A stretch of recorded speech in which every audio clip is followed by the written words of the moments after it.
পাওয়া যাবে না। ব্রাহ্মণ কুল না ক্ষত্রিয় কুল না শূদ্র কুল, যে কুলেই যদি কেউ ভগবানকে পেয়েছে তার মূলে হচ্ছে ভক্তি। কেবলই ভক্তি মূল, ভক্তি ভিন্ন। ব্রাহ্মণ হলেও পাওয়া যাবে না, শূদ্র হলেও পাওয়া যাবে না। সবের মূল হচ্ছে ভক্তি। আর ভক্তি কাকে বলে না, ভগবানের প্রতি আসক্তি আর বিষয়ের প্রতি বিরক্তি, তাকে বলা হয় ভক্তি। ভগবান ছাড়া কিছু জানে না। এর প্রমাণ কুরুক্ষেত্রের যুদ্ধ শেষ করে ভীম আর অর্জুন দুজনেই অহংকার করতে করতে যাচ্ছে। ভীম বলছে অর্জুনকে যে ভাই, আমি যদি না থাকতাম তাহলে তোরা জিততে পারতিস না। আর অর্জুন বলছে দাদা, আমি যদি না থাকতাম তোমরা জিততে পারতে না। এইবার দুজনে বলতে বলতে যাচ্ছে, হঠাৎ শুনতে পাচ্ছে কে যেন খিলখিল করে হাসছে। দুজনেই চমকে উঠলো, কে? চারিদিকে তাকিয়ে দেখছে কেউ নেই, তাহলে হাসছে কে? অর্জুন দেখাচ্ছে, দাদা দাদা দেখো দেখো, তোমার মাথার উপরে একটা রাক্ষসের মাথা ঝুলছে। আর ভীম যেই ওপরে তাকিয়েছে দেখছে একটা রাক্ষসের মাথা, বড় বড় দাঁত, বড় বড় চোখ। আর ওই রাক্ষসের মাথাটা দেখে অমনি গদাটা হাতে নিয়ে যেই মারতে যাবে, অমনি পেছন থেকে ভগবান এসে হাতটা ধরেছে। ভীম, যাকে মারবার জন্য তুমি উদ্যত হয়েছো সে কিন্তু সম্পর্কে তোমার নাতি হয়। সে তোমার নাতি। বলে আমার নাতি কি করে হবে? আমার নাতি কি করে হবে একটা রাক্ষস? বললেন ভগবান বলছে, শোনো ভীম, তোমার ছেলের নাম ঘটোৎকচ। বলেন হ্যাঁ। তাহলে ঘটোৎকচের ছেলে যাকে তুমি দেখছো এর নাম হচ্ছে বর্বরিক। আর ওই বর্বরিক হচ্ছে তোমার নাতি, যাকে তুমি মারবার জন্য গদাটা তুলেছো। ভীম অমনি গদাটা মাটিতে ফেলে দিয়ে বলছে, ও যদি আমার নাতি তাহলে ও আমাদের দেখে হাসলো কেন? আর ও যদি আমার নাতি তাহলে ওর শুধু মুন্ডটা দেখতে পাচ্ছি কেন, ধরটা দেখতে পাচ্ছি না কেন? গোটা দেহটা দেখতে পাচ্ছি না, শুধু মাথাটা দেখতে পাচ্ছি। ভগবান বলছে তাহলে শোনো ভীম, ওই বর্বরিক একটা ভাঙা রথে বসে, একটা ভগ্ন রথে বসে ভগবানের নাম করতে করতে বর্বরিক যাচ্ছে কুরুক্ষেত্রের যুদ্ধে। বর্বরিক যাচ্ছেন হরি নাম করতে করতে, আর হঠাৎ সময় এমন সময় ভগবান হরি সামনে দাঁড়িয়ে বলছেন, এই দাঁড়াও। কে তুমি? ঠাকুর, আমার নাম বর্বরিক। কোথায় যাচ্ছ? আগে প্রভু, আমি যাচ্ছি কুরুক্ষেত্রের যুদ্ধে। কুরুক্ষেত্রের যুদ্ধে যাচ্ছ তুমি? ওখানে তোমার কে আছে? ওখানে ঠাকুর আমার দাদু আছে। কে তোমার দাদু? আগে প্রভু, আমার দাদুর নাম হচ্ছে ভীম। ও, তুমি তাহলে ভীমের নাতি? আগে হ্যাঁ প্রভু, আমি ভীমের নাতি। ভগবান তাহলে বললেন, তোমার দাদু যদি ভীম, তাহলে নিশ্চয়ই তুমি পঞ্চপাণ্ডবের দলে যোগদান করতে যাচ্ছ। পঞ্চপাণ্ডবের দলে যোগদান করবে? বর্বরিক অমনি মাথা নেড়ে বললেন, না ঠাকুর, আমি পঞ্চপাণ্ডবের দলে নয়, আমি দাদু দুর্যোধনের দলে যোগদান করব। দাদু দুর্যোধনের দলে যোগদান করতে যাচ্ছি, পঞ্চপাণ্ডবের দলে নয়। ওমা, ভগবান বলছে তোমার দাদু ভীম, আর দাদুকে ছেড়ে দাদু শত্রুর দলে যোগদান করতে যাচ্ছ। তা শোনো বর্বরিক, যুদ্ধে যেতে গেলে আগে তোমাকে এখানে পরীক্ষা দিতে হবে। পরীক্ষা দিতে হবে, হরি বল, হরে কৃষ্ণ। তোমাকে এখানে পরীক্ষা দিতে হবে, তারপরে যুদ্ধে যেতে পারবে। না বলো ঠাকুর, কি পরীক্ষা দেব?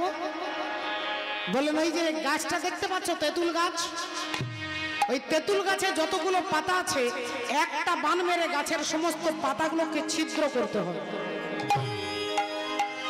আর সমস্ত গাছের পাতা যদি ছিদ্র করে দিতে পারো, তাহলে তোমাকে যুদ্ধে যাওয়ার অনুমতি দেওয়া হবে। এখন বর্বরিক একটা বান হাতে নিয়ে আর বৃক্ষটাকে লক্ষ্য করে বানটা ছুঁড়ে মেরেছে। আর যেই বানটা ছুঁড়ে মেরেছে, গাছে যত পাতা সব ছিদ্র হয়ে গেছে। আর এর মধ্যে ভগবান দুটো পাতা একটা হাতে রেখেছে, একটা পায়ের তলায় রেখেছে। একটা চরণের তলাতে পাতা রেখেছে, একটা হাতে রেখে চুপ করে দেবে। এখন বর্বরিক চোখ বন্ধ করে বানটা মেরেছে, গাছের পাতা সব ছিদ্র হয়ে গেছে। অমনি বর্বরিক ভগবানকে বলছে, ঠাকুর এই দেখো সব পাতা ছিদ্র হয়ে গেছে, এইবার আমাকে যাওয়ার অনুমতি দাও। ভগবান বললেন, সব পাতা ছিদ্র করেছ, দুটো পাতা করতে পারো। এই বলে হাতটা যেই খুলে দেখাচ্ছে, এই দেখো। আর হাতের পাতাটা যখন খুলেছে দেখছে তখন ছেঁড়া পাতা। ভগবান ভাবলেন আমি হাতে পাতাটা রেখেছি, এটা ছিঁড়ে গেছে, তা ঠিক আছে তুমি আমার পায়ের তলার পাতাটা দেখো। এই বলে যে চরণের তলাটা দেখিয়েছে, দেখছে চরণের তলার পাতাটাও ছিদ্র। মনে মনে চিন্তা করছে আমি যাকে চরণের তলায় রেখেছি তাকে যদি এ বিনাশ করে দেয়, তাহলে তো পঞ্চপাণ্ডবকে আমি আমার চরণের তলায় ঠাঁই দিয়েছি, তাহলে এ যদি দুর্যোধনের দলে যায় এর হাত থেকে তো আমি পঞ্চপাণ্ডবকে রক্ষা করতে পারবো না। তখনই ভগবান বলছেন বর্বরিক, যদি যুদ্ধে যেতে হয় আগে আমার সঙ্গে যুদ্ধ করতে হবে। আর বর্বরিক তখন নয়নের জলে ভাসতে ভাসতে বলছে, মনে মনে বলছে ঠাকুর আমার ইচ্ছে ছিল যে আমি তোমার ভক্তের হাতে মরব, তাই দুর্যোধনের দলে যেতে চেয়েছিলাম যাতে পঞ্চপাণ্ডবের মতো ভক্তের হাতে মরতে পারি, কিন্তু আমার ভাগ্যে যে তোমার হাতে মরবার সুযোগ হবে এ আমি জন্ম কোনোদিন চিন্তা করি নাই।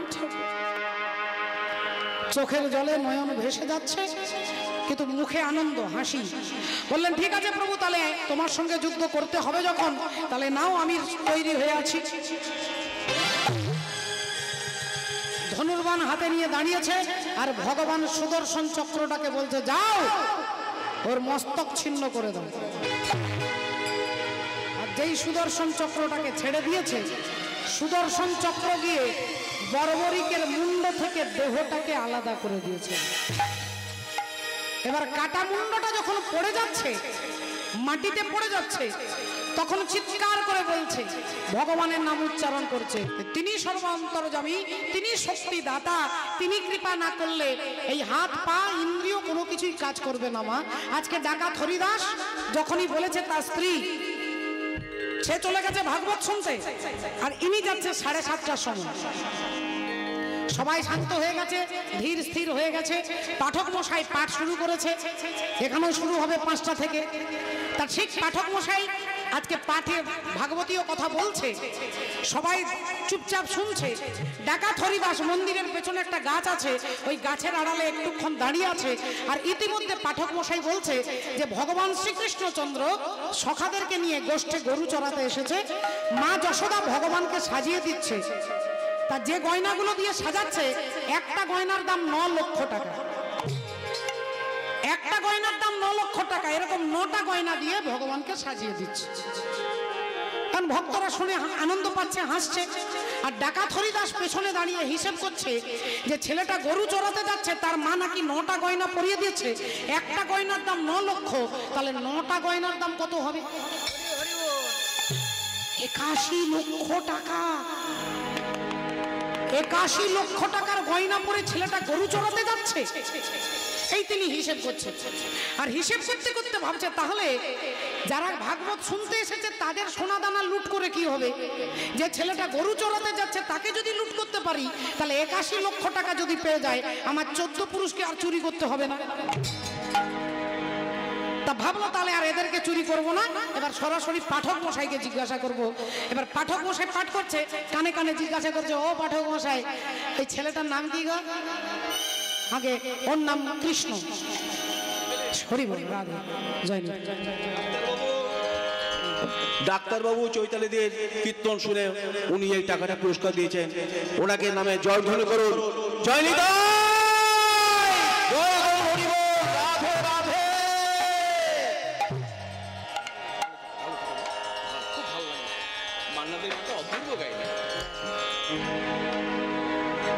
তাহলে দেখুন ওমা, ইনি হিসেব করছে 81 লক্ষ টাকার গয়না। তাহলে ছেলেটার নাম জিজ্ঞাসা করি, কি নাম ছেলেটার? পাঠক মশাই না দেখেই বলছে তার নাম কৃষ্ণ। এবার বলছে এই যে পাঠক মশাই, ছেলেটার বাড়ি কোথায়, একটু ঠিকানাটা বলে দিন আর কি। ছেলেটার বাড়ি কোথায়? পাঠক মশাই দেখ তারি। আর যেই পিছন ফিরে চমনি ডাকাত হরিদাসকে দেখতে পেয়েছে। আর 7 দিন, আজকে 7 দিনের বিশ্রামের দিন। তা বিশ্রামের দিনে অনেকগুলো চাল পড়েছে, অনেকগুলো খুচরো পয়সা পড়েছে। এখন এর মধ্যে ডাকাত চলে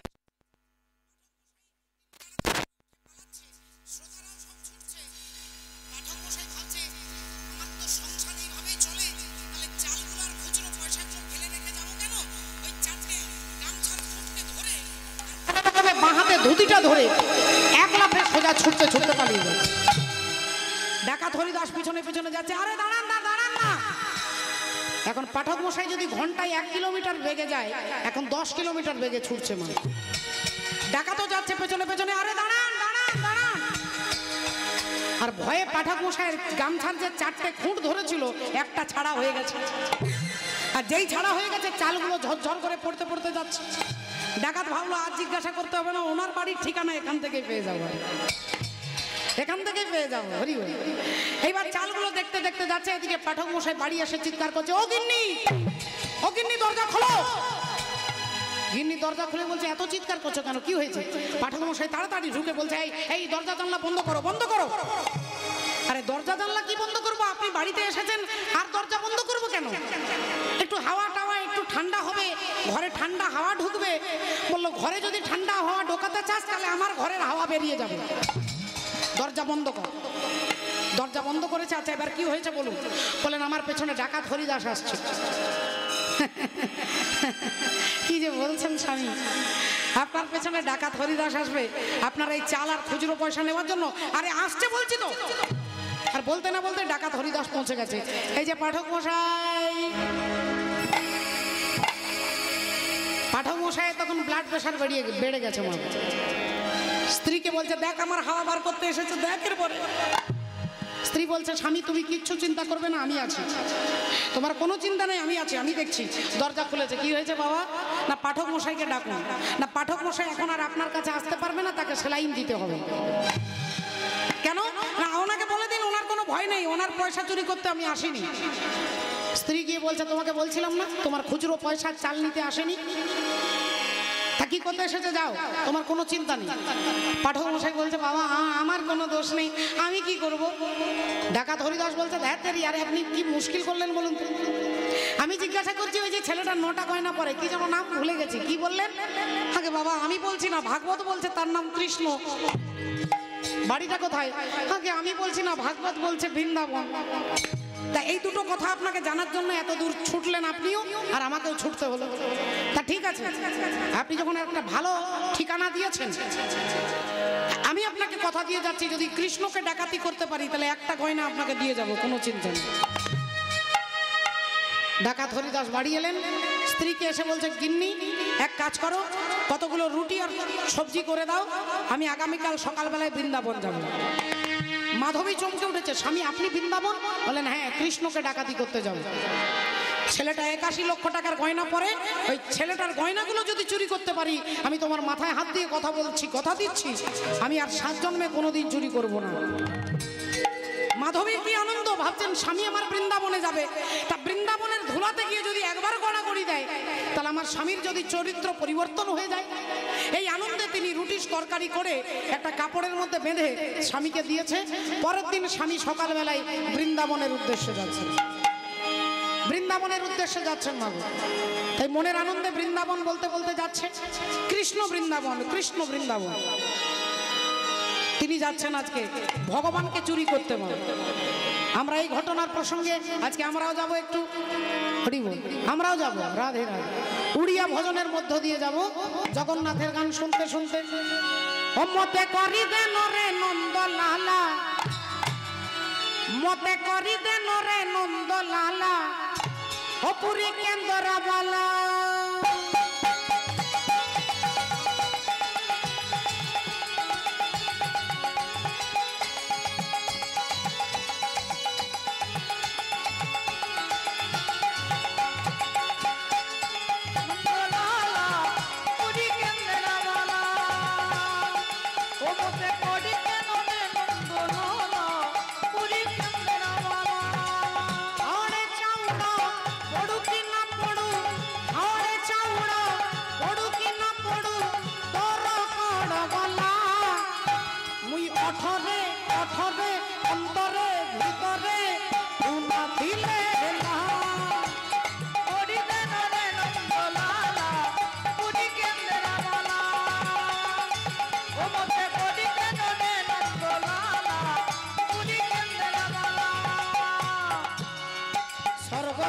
দর্শন দিব পতিত পাবন তুই, আজ বাজাইবি কেন্দ্র মন তোহারি মুহ চাহি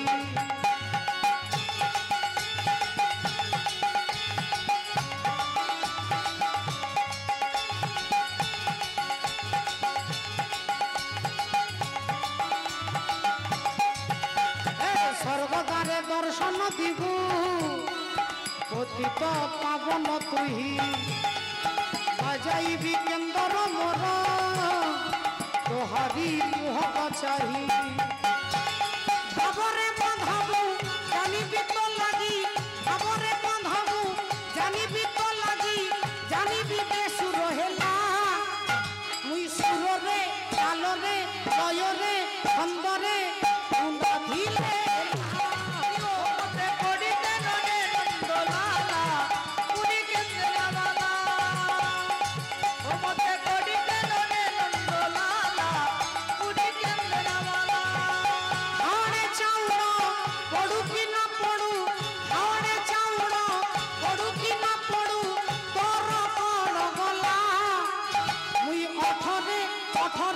অন্তরে ভিতরে দিলে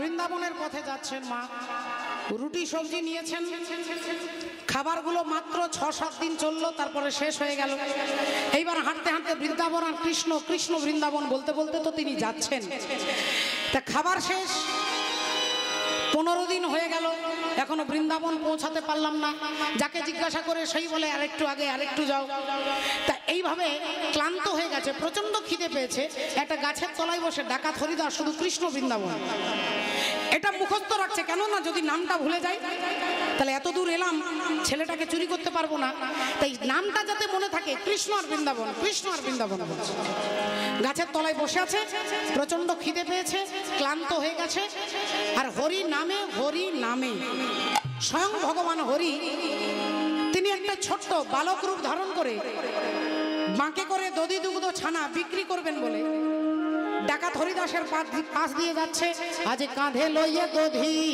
ভাণ্ড ও চলে আমার শ্রী গোবিন্দ আহা মরি রে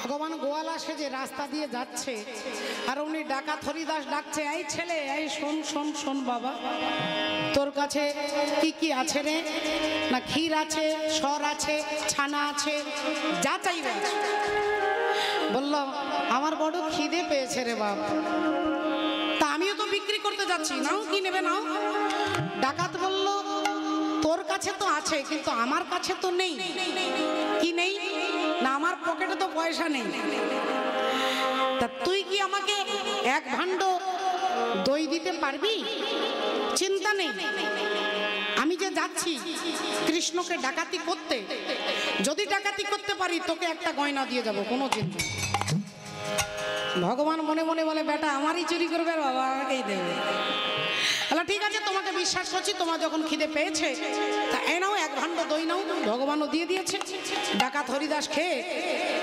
শক্তি সঞ্চয় পুনরায় সুন্দর শক্তি ফিরে পেয়েছে বললেন হ্যাঁ রে এই ছেলে কি সুন্দর দেখতে রে তোকে তোর কি নাম রে কি নাম কি নামে তোকে ডাকবো, গয়নাটা যখন চুরি করে আনবো তোকে যে দেবো, তোর নাম কি?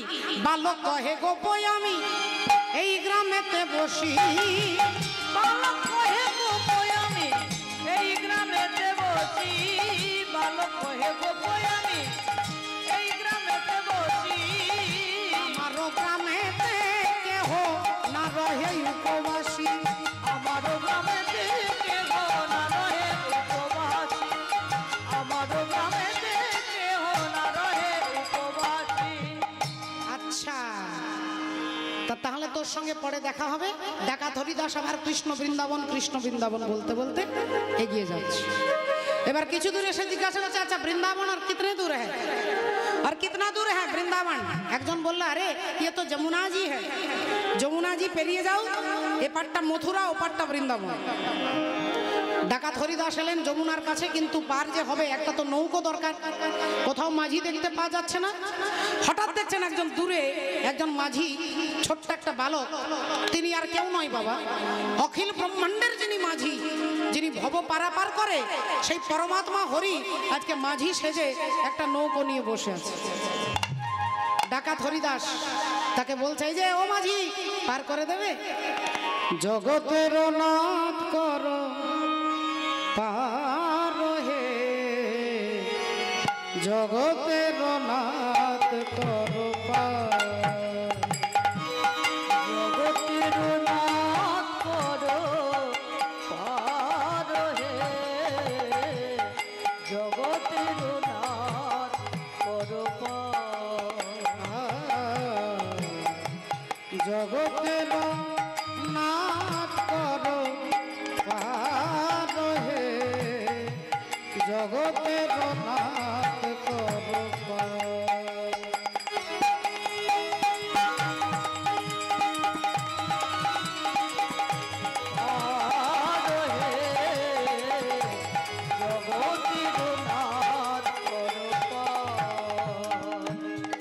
নাহি কান্দারি ভাঙা মরতরি, আশা নাই কুলে উঠবার, প্রভু আমি গুণহীন বলে কর যদি হেলা, আমি গুণহীন বলে করো যদি আমি গুণহীন বলে কর যদি হেলা, আমি গুণহীন বলে করো যদি তবে আশা নাই কুলে উঠবার, জগতের নাথ করো পার হে, জগতের নাথ করো পার, জগতের নাথ করো পার হে, জগতের নাথ করো পার। ও মাঝি, ভগবান উনি বলছে, কি গো ডাকছো? বলছে একটু পার করে দাও না। ভগবান বললেন, তো সেই জন্যই তো মাঝি হয়ে বসে আছি। আমার ঘাটে যে আসবে, ये यथा मम प्रपद्यन्ते तांस्तथैव भजाम्यहम् मम वर्तानु वर्तन्ते मनुष्य पार्थ सर्वश। আমার ঘাটে আসতে হবে। আমার ঘাটে চোর এলেও পার করব, সাধু এলেও পার করব, কিন্তু আমার ঘাট পর্যন্ত তাকে আসতে হবে। ভগবান যেই নৌকোটা নিয়ে সামনে এসেছে, ডাকাত হরিদাস দেখছে, আরে এ তো একটা বাচ্চা ছেলে, এ তো ভালো করে নৌকো চালাতেও জানবে না। তা বলছে, এই যে তুমি নৌকো চালাতে পারবে? তোমাকে তো দেখে মনে হচ্ছে তুমি নতুন মাঝিগিরি শিখেছো, তুমি নতুন মাঝি। ভগবান বলছে, বলি আমি মাঝি নয়ানা, আমি মাঝি নয়ানা, আমি মাঝি নয়ানা, আমি মাঝি নয়ানা, আমি মাঝি নয়ানা, আমি অনেক দিনের পুরানা, আমি মাঝি নয়ানা, অনেক দিনের পুরানা, আমি মাঝি নয়ানা, আমি অনেক দিনের পুরানা, আমি মাঝি নয়ানা। অনেক দিনের পুরানা, আমি মাঝি নয়ানা। তা ঠিক আছে, তবে একটা কথা আগে থেকেই বলে দিচ্ছি বাবা, নৌকোতে তুমি আমাকে পার করবে, এখন তোমাকে 1 টাকাও দিতে পারবো না, তবে বৃন্দাবনে গিয়ে যদি কৃষ্ণ ডাকাতি করতে পারি, তাহলে একটা গয়না তোমাকে দিয়ে দেবো। ওমা এতগুলো বাজারে ধার রেখেছে মাগো, তা ধার শোধ করবে কত টাকার আর কত টাকা তাই বাড়ি নিয়ে যাবে? ক টাকা? কটা গয়না? 9টার মধ্যে কটা বাজারে ধার আছে? 3টে। তা 9টার মধ্যে 3টে চলে গেলে 6টা থাকবে। 6টার দাম কত হবে? 54 লক্ষ টাকা। হরি বল, জয় রাম। এখন দেখুন ডাকাত ভাবছে তাতেও চলে যাবে, ঠিক আছে। তা ভগবান মনে মনে বলছে বেটা আমারই চুরি করবে, আমাকেই ডাকাতি করবে, আবার আমারই ধার শোধ করবে। তা ঠিক আছে, তুমি যখন বলছো তোমাকে এখন আমি বিনা পয়সায় পার করে দিচ্ছি, পরে কিন্তু ধারটা শোধ করে দিই। এখন ডাকাত হরিদাস নৌকোতে বসেছে, ভগবান এপার থেকে ওপারে পার করে দিয়েছে, এপার থেকে ওপারে পার করে দিচ্ছে। রাধে যদি একে লীলার মধ্যে দেখেন তাহলে তিনি নৌকো পার হচ্ছে, আর যদি তত্ত্বের মধ্যে দেখেন তাহলে যিনি ভবসাগরের কাণ্ডারি তার ঘাটে যিনি গিয়ে দাঁড়াতে পারবে ভগবান তাকেই কৃপা করে ভবসাগর পার করে দেবেন। তুলে না রে গোপাল के मन लेने तू आना रे गोपाल, मन लेने तू आना। हाथे ताली।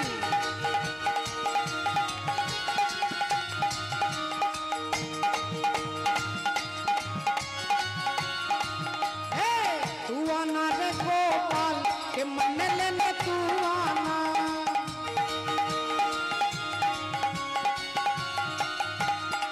हाथी ना लाना गोपाल, घोड़े ना लाना,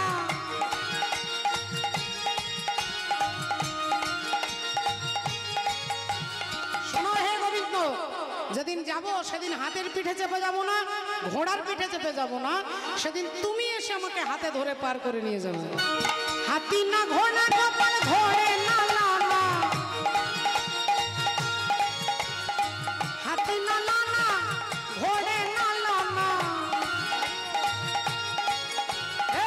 तू आना रे गोपाल के मन लेने तू आना, तू आना रे गोपाल के मन लेने तू आना।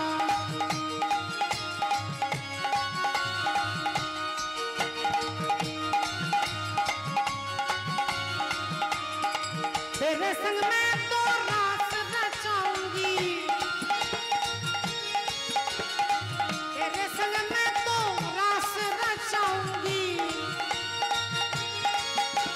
अरे रास रचाऊंगी, रास रचाऊंगी। तू आना रे गोपाल के मन लेने तू आना, तू आना रे गोपाल के मन लेने तू।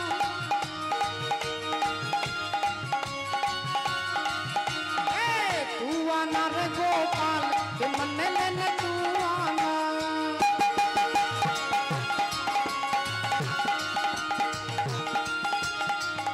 हरि हरि बोल। এপার থেকে ওপারে ডাকাত হরিদাসকে নামিয়ে দিয়েছে। ডাকাত হরিদাস এবার বৃন্দাবনে যাকে দেখতে পাচ্ছে তাকে জিজ্ঞাসা করছে, আচ্ছা এখানে কেউ কৃষ্ণ বলে আছে? তো বাবা বৃন্দাবনের যারা ভক্ত, আপনি যত বড়ই ব্যক্তি হন না কেন, বৃন্দাবনে দাঁড়িয়ে যদি বলেন যে কৃষ্ণ নেই, আপনার সঙ্গে কেউ কথা বলবে না, কেউ আপনার সঙ্গে কথা বলবে না। কারণ ব্রজের ভক্তরা তারা জানে শুদ্ধ প্রেম, যে জানে তিনি কানাইয়া এখানেই আছে, লীলা করছে, তারা ভালোবাসে, তারা ভোগ নিবেদন করে নিজেদের মতো করে। তা ডাকাত হরিদাস যাকে জিজ্ঞাসা করছে সেই বলছে হ্যাঁ আছে। গরু চড়াই? হ্যাঁ আছে। ডাকাত মনে মনে ভাবলো তাহলে তো পুরো ফর্মুলা মিলে যাচ্ছে, এর ছেলেটার নাম কৃষ্ণ, গরু চড়াই। তা বলো তাহলে কখন দেখতে পাবো? বলে এক কাজ করো, কাল সকালবেলায় দেখতে পাবে, এই রাস্তা দিয়ে গরু চড়াতে যাবে। এখন ডাকাত হরিদাস ভাবছে তাহলে এই রাত্রিটা গিরি গোবর্ধনের পাহাড়ের গুফাতে রাত্রিটা কাটিয়ে দিই, সকালবেলায় গরু চড়াতে যাবে, গয়নাগুলো চুরি করে নিয়ে বাড়ি যাবে। এখন সারা রাত্রি গিরি গোবর্ধনের গুফাতে বসে কৃষ্ণ বৃন্দাবন, কৃষ্ণ বৃন্দাবন, কৃষ্ণ বৃন্দাবন বলেছে। সকালবেলায় দেখুন, সাধনে ভাবিবে যাহা, সিদ্ধ দেহে পাবে তাহা। সাধনে ভাবিবে যাহা, সিদ্ধ দেহে পাবে তাহা। এখন সে ভাবছে ভগবান আসবে গরু চড়াতে এই রাস্তা দিয়ে, সে অপেক্ষা করছে। আর যেই নিশি প্রভাত হয়ে গেছে, অমনি মা যশোদার নিত্য লীলা, প্রতিদিনের লীলা। মা যশোদা সুন্দর করে সাজিয়ে দিচ্ছেন ভগবানকে। ভগবানকে সুন্দর করে সাজিয়ে দিয়েছে 9টা গয়না দিয়ে। এখন 9টা গয়না পরিয়ে দিয়ে শ্রীদাম, সুদাম, দাম, বসুদাম, দাদা বলরাম সকলের সঙ্গে ভগবানকে পাঠিয়ে দিয়েছে গরু চড়াতে। বল बड़ा नट खट है रे कृष्ण कन्हैया, का करे यशोदा मैया हो। बड़ा नट खट है रे कृष्ण कन्हैया, का करे यशोदा मैया। मैया रे हो बड़ा नट खट है रे।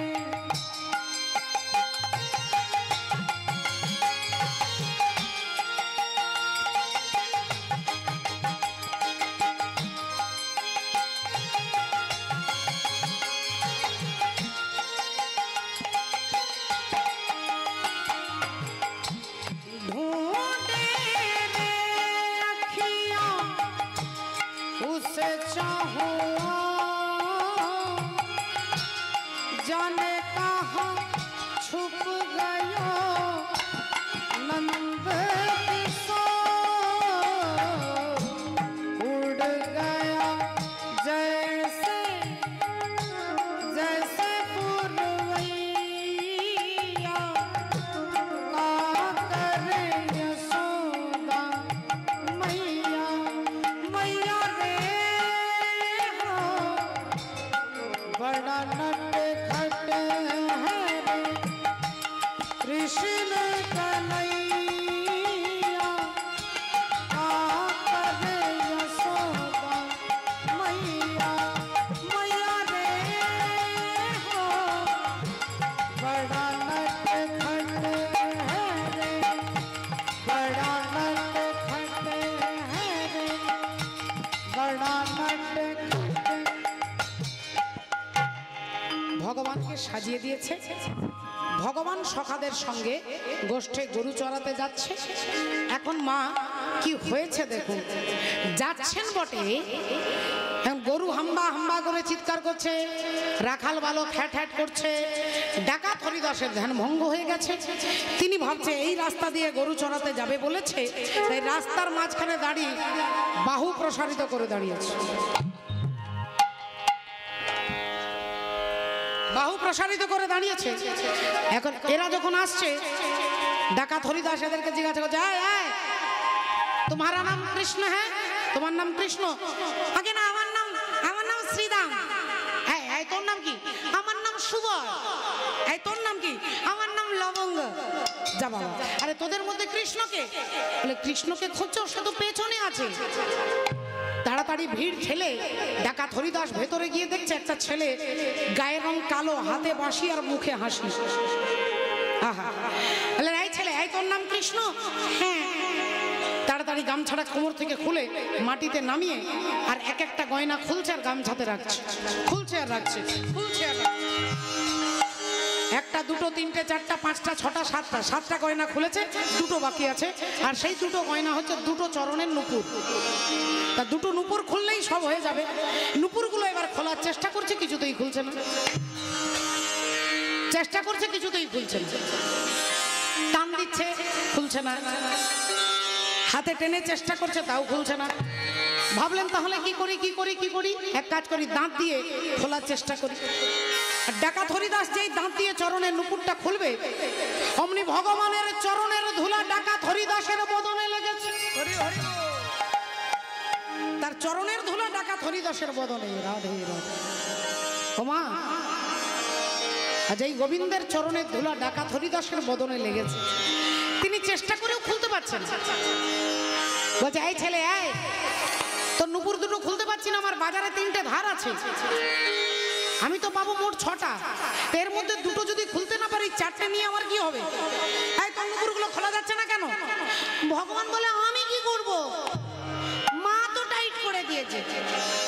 তো আচ্ছা মুশকিল, আমিও খুলতে পারছি পারছি না, আর বেশি দেরি হয়ে গেলে লোকজন চলে আসবে রাস্তায়, আমাকে ধরে তখন পেটান দেবে। তা কি করা যায়, কি করা যায়, কিছুতেই খুলতেও পারছি না, ছাড়তেও পারছি না। এই কি করি ভাবতে ভাবতে ভগবানকে কোলে নিয়ে আর নিজের কাঁধে বসিয়েছে। বলছে ভেবেছিলাম তোর গয়না চুরি করবো, এখন দেখা যাচ্ছে তোকে সমেত চুরি করবো, তোকে সমেত চুরি করব, বাড়ি নিয়ে যাব, দুটো নুপুর ছুরি দিয়ে কেটে নেব, তোকে আবার বাড়ি এখানে পৌঁছে দিয়ে যাব, তোর কোনো চিন্তা নেই। ভগবান ডাকাত হরিদাসের কাঁধের উপরে চুপ করে বসে আছে। সুদাম বলছে কি রে, চিৎকার করতে পারছিস না? বলে এর একটা কারণ আছে, এর একটা কারণ আছে, পরে রাধে রাধে। ভগবানও চুপ আছে, ডাকাত হরিদাস ভগবানকে কোলে নিয়ে বসেছে। মহাজন বলছে হরিদাসের কাছে বড়